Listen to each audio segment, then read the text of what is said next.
नमस्कार दोस्तों, सुबह सुबह की सबसे पहली बड़ी खबर में आपको बताएंगे कि ब्रॉडकास्टिंग सर्विस रेगुलेशन बिल के विरोध में विपक्ष ने शुरू की गोलाबंदी।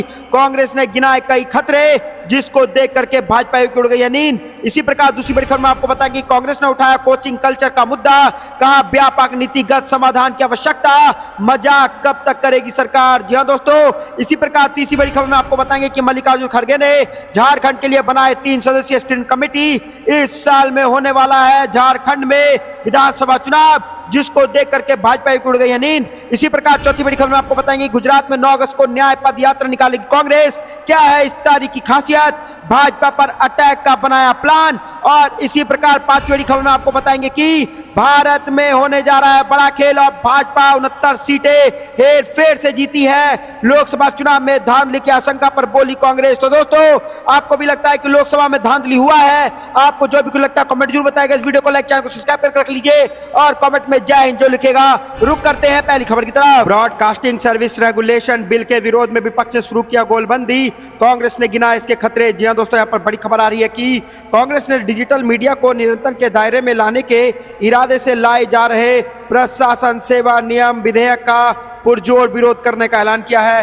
पार्टी ने दावा किया है कि अगर यहां पर सरकार इस विधेयक के जरिए लोगों की अभिव्यक्ति की स्वतंत्रता के साथ वैकल्पिक डिजिटल मीडिया की स्वतंत्रता को खत्म करना चाहती है। संसद में विधेयक का विरोध करने के लिए कांग्रेस ने इस मसले पर विपक्षी यहां पर INDIA गठबंधन के सहयोगी दलों से भी चर्चा शुरू कर दी है। तृणमूल कांग्रेस ने भी इसका विरोध करने की घोषणा कर दी है। तो शिवसेना, UBT और यहां पर द्रमुक से लेकर के NCP सरीखे विपक्षी खेमे के प्रमुख दलों ने भी विधेयक की मंशा पर सवाल उठाते हुए उनके खिलाफ यहां पर इरादे साफ कर दिए हैं। तो दोस्तों, यहां पर बड़ी खबर आ रही है और भाजपा को घेरने के लिए इंडिया गठबंधन तैयार है और ब्रॉडकास्टिंग सर्विस रेगुलेशन बिल के विरोध में विपक्ष एक साथ आएगा और सरकार को घेरने का यहां पर काम करेगा। आपको क्या लगता है दोस्तों, कमेंट जरूर बताइएगा। वीडियो को लाइक जो करेगा। रुक करता है अगली खबर की तरफ। कांग्रेस ने उठाया कोचिंग कल्चर का मुद्दा, कहा व्यापक नीतिगत समाधान की आवश्यकता। जी हां दोस्तों, यहां पर बड़ी खबर आ रही है कि कांग्रेस ने कहा कि भारत में कोचिंग संस्थाओं की तेजी से बढ़ रही संख्या के लिए एक व्यापक नीति समाधान की आवश्यकता है। इसके साथ ही पार्टी ने पाठ्यक्रमों में संशोधन, सभी यहां पर परीक्षार्थियों के लिए अधिक संसाधन तथा शिक्षा का गुणवत्ता में निवेश का आह्वान किया है। तो दोस्तों, यहां पर बड़ी खबर आ रही है। कांग्रेस महासचिव जयराम रमेश ने कहा कि राज्यसभा में उच्च शिक्षा विभाग द्वारा दिए गए आंकड़ों से पता चलता है कि पिछले 5 वर्षों में कोचिंग संस्थाओं ने GST संग्रह 2241 करोड़ रुपए से बढ़कर 5517 करोड़ रुपए हो गया है। यह GST संग्रह में यहां पर आश्चर्यजनक रूप से 146% की वृद्धि दर्शाता है। उन्होंने कहा कि इसमें कुछ भूमिका बेहतर यहां पर परिवर्तन की हो सकती है, लेकिन ऐसा संभवतः बढ़ते बाजार के आकार से भी हुआ है। तो दोस्तों, यहां पर कोचिंग सेंटर को लेकर के उठ गया है बड़ा सवाल। आपको क्या लगता है कमेंट जरूर बताइएगा। इस वीडियो को लाइक जो करेगा। रुक करते अगली खबर की तरफ। मल्लिकार्जुन खड़गे ने झारखंड के लिए बनाई 3 सदस्यीय स्क्रीनिंग कमेटी। इस साल होने वाला है विधानसभा चुनाव। जी हां दोस्तों, कांग्रेस अध्यक्ष मल्लिकार्जुन खड़गे ने चुनावी राज झारखंड के लिए 3 सदस्यीय स्क्रीनिंग कमेटी बनाई है। यह स्क्रीनिंग कमेटी उम्मीदवारों को स्क्रीन और यहां पर शॉर्ट लिस्ट करेगी जो चुनाव में भाग आजमाना चाहते हैं। कमेटी राज्य के तमाम 41 विधानसभा सीटों पर दावेदार के दावों पर यहां पर कितना दम है इसकी स्क्रीनिंग करेगी। प्रदेश प्रवक्ता सोनाल शांति ने आज तक से बताया कि तमाम दावेदार से कमेटी मिलेगी और उनके दावों को हर ऐलान यहां पर एंगल से खंगालने के बाद हर क्षेत्र के लिए कुछ नाम को शॉर्ट लिस्ट कर केंद्रीय नेताओं के पास भेजेगी जो अंतिम मुहर लगाएंगे। तो दोस्तों, यहां पर मल्लिकार्जुन खड़गे ने बड़ा खेल कर दिया है और झारखंड में भाजपा को झटका देने के लिए यहां पर 3 सदस्यीय स्क्रीनिंग कमेटी बना दी है। और यहां पर इस साल के अंत में जो है झारखंड में विधानसभा चुनाव होना है, इसको देख करके कांग्रेस ने अपनी तैयारी शुरू कर दी है। दोस्तों, आपको क्या कुछ लगता है कमेंट में जरूर बताइएगा। वीडियो को लाइक जो करेगा। रुक करता अगली खबर की तरफ। गुजरात में 9 अगस्त को न्याय पद यात्रा निकालेगी कांग्रेस। क्या है इस तारीख की खासियत, भाजपा पर अटैक का बनाया प्लान। जी हां दोस्तों, यहां पर बड़ी खबर आ रही है कि गुजरात में कांग्रेस पार्टी 9 मार्च को एक विरोध मार्च यहां पर न्याय पद यात्रा शुरू करने वाली है। इस यात्रा का नेतृत्व कांग्रेस सेवा दल के प्रमुख लालजी देसाई, गुजरात कांग्रेस अध्यक्ष शक्ति सिंह गोहिल और कांग्रेस विधायक जिग्नेश मेवाणी करेंगे। कांग्रेस नेता राहुल गांधी, प्रियंका गांधी और पार्टी अध्यक्ष मल्लिकार्जुन खड़गे ने भी इस यात्रा में शामिल होने की संभावना है। यह यात्रा मोरबी से शुरू होकर 22 अगस्त को गांधीनगर में खत्म होगी। मामले की जानकारी रखने वाले लोगों ने इसके बारे में बताया है। तो दोस्तों, यहाँ पर बड़ी खबर आ रही है और गुजरात में भाजपा को घेरने के लिए कांग्रेस एक यात्रा निकालने जा रही है और इस यात्रा से न्याय की मांग को लेकर के यहाँ पर ये यात्रा निकाली जाएगी और इस न्याय के लिए कांग्रेस पार्टी जनता से मिलेगी और भाजपा को घेरने का काम करेगी। तो दोस्तों, यहाँ पर अब गुजरात में भी भाजपा को घेरने के लिए कांग्रेस पार्टी ने तैयारी शुरू कर दी है और भाजपा पर अटैक का बना लिया है प्लान। आपको दोस्तों पूरी खबर हम बता चुके हैं। उससे पहले आप अभी इस वीडियो को लाइक, चैनल को सब्सक्राइब करके रख लीजिए। रुक करते अगली खबर की तरफ। भाजपा यहाँ पर 79 सीटें हेरफेर में जीती है। लोकसभा चुनाव में धांधली की आशंका पर बोली कांग्रेस। जी हाँ दोस्तों, यहाँ पर लोकसभा चुनाव 2024 के बाद इलेक्ट्रल वोटिंग मशीन यानी कि ईवीएम की विश्वसनीयता और चुनाव आयोग की निष्पक्षता एक बार फिर सवाल के घेरे में है। इस बीच एडीआर ने अपनी एक रिपोर्ट में खुलासा किया है कि लोकसभा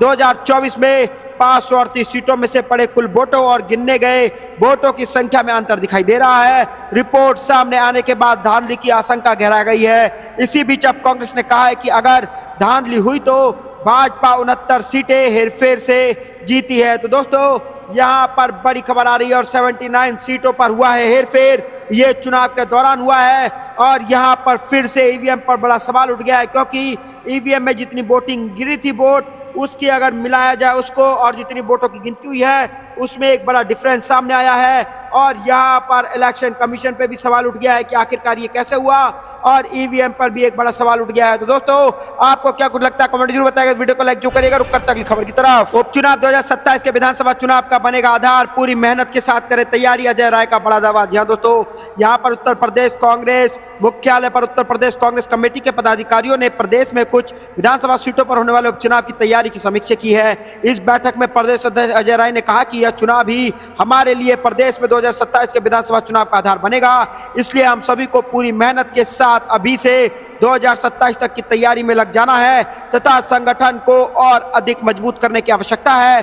बैठक के दौरान अजय राय ने कांग्रेस संगठनों को और अधिक यहाँ पर गतिशील बनाने के लिए पदाधिकारियों को निर्देशित किया तथा सख्ती से उनका पालन करने पर यहाँ पर बल दिया, जिसके तहत उन्होंने प्रभारी सचिवों को उनके प्रभार क्षेत्र में अनिवार्य रूप से जाकर कार्य करने का आदेश दिया है। उन्होंने जिला शहर कमेटियों के भौतिक सत्यापन के लिए जिला कमेटी की बैठक में प्रभारी महासचिवों तथा सचिवों को आवश्यक रूप से उपस्थित रहने के साथ साथ आगामी 15 दिनों के भीतर जिलेवार बैठक पूरे करने का निर्देश दिया है। तो दोस्तों, यहाँ पर बड़ी खबर सामने आ रही है और अजय राय ने खेल दिया है यूपी में बड़ा खेल। आपको क्या कुछ लगता है कमेंट जरूर बताइएगा। इस वीडियो को लाइक करिएगा। रुक करता है खबर की तरफ। हरिशंकर तिवारी के जरिए योगी के गढ़ में पैर जमाएंगे अखिलेश, ब्राह्मणों को लुभाने के लिए पकड़ी मायावती वाली राह। जी हाँ दोस्तों, यहाँ पर बड़ी खबर आ रही है कि उत्तर प्रदेश में लोकसभा चुनाव के दौरान पूर्व सीएम अखिलेश यादव ने पीडीए के तहत दलित और पिछड़े वर्गों के एक वोट बैंक को लुभाया था, जिसका नुकसान यह हुआ कि भाजपा दूसरे नंबर पर खिसक गई थी।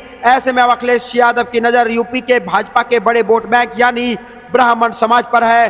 पहले उन्होंने माता प्रसाद पांडे को राज्य विधानसभा में नेता विपक्ष का पद दिया और अब वह हरिशंकर तिवारी के जरिए ब्राह्मण वोट बैंक को साधने की तैयारी करते नजर आ रहे हैं। इसलिए भी अहम है ये क्योंकि सीएम योगी गोरखपुर से आते हैं और हरिशंकर तिवारी भी गोरखपुर के ही थे। दरअसल हाल ही में पूर्व मंत्री हरिशंकर तिवारी के बहाने पूर्वांचल को लेकर के एक नया दांव चला है।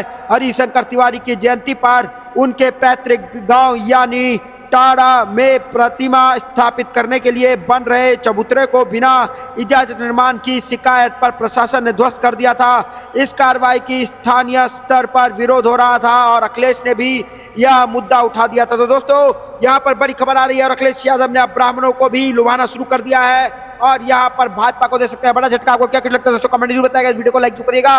रुक करते हैं अगली खबर की तरफ। पप्पू यादव ने सदा नीतीश पर निशाना कहा, अब वह बूढ़े हो गए हैं, माफिया और अधिकारियां चला रहे हैं सरकार। जी दोस्तों, यहाँ पर पप्पू यादव ने कहा कि नीतीश कुमार अब बूढ़े हो गए हैं, बिहार में माफिया और अधिकारी सरकार चला रहे हैं, इसलिए बिहार की स्थिति है। पटना से कटिहार जाने के दौरान बेगूसराय के पावर हाउस चौक पर पप्पू यादव का कार्यकर्ताओं ने गर्मजोशी से स्वागत किया।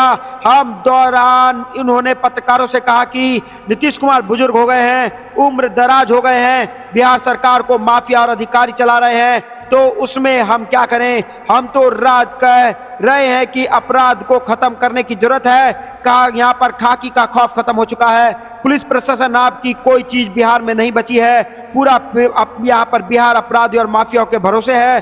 पप्पू ने भ्रष्ट अधिकारियों को वीडियो बनाने पर बनाने वाले का नाम गुप्त रखने और उस व्यक्ति को 25,000 रुपए का इनाम देने की भी घोषणा की है। तो दोस्तों यहाँ पर बड़ी खबर आ रही है, पप्पू यादव ने घेर लिया है नीतीश कुमार को। कहा है कि वो बूढ़े हो चुके हैं और माफिया राज चल रहा है बिहार में। आपको क्या लगता है दोस्तों, कमेंट जरूर बताइएगा। वीडियो को लाइक जो करेगा रुक करता अगली खबर की तरफ। यूपी में नहीं दूर हो रही भाजपा की चिंता, हरियाणा एमपी ने भी दी टॉप लीडरशिप को टेंशन। जी हां दोस्तों, यहाँ पर बड़ी खबर आ रही है कि भाजपा में लोकसभा चुनाव नतीजों के बाद देश के विभिन्न राज्यों से सामने आ रही नाराजगी से पार्टी नेतृत्व असहज है। खासकर उत्तर प्रदेश के हालात उनके लिए चिंता का विषय है, जहां राज्य के बड़े नेताओं के मतभेद कम होने का नाम नहीं ले रहे हैं। हरियाणा और मध्य प्रदेश में भी नाराजगी सामने आ रही है। कहीं सरकार के भीतर दिक्कत है तो कहीं सत्ता और संगठन में अनबन बढ़ रही है। तो दोस्तों यहाँ पर अब टेंशन बढ़ चुकी है भाजपा की, क्योंकि इस साल के अंत में कई राज्यों में यहाँ पर विधानसभा चुनाव होने हैं, जिसको देख करके यहाँ पर भाजपा के अंदरूनी कलह को देखते हुए बिहार में यहाँ पर भाजपा की चिंता बढ़ गई है।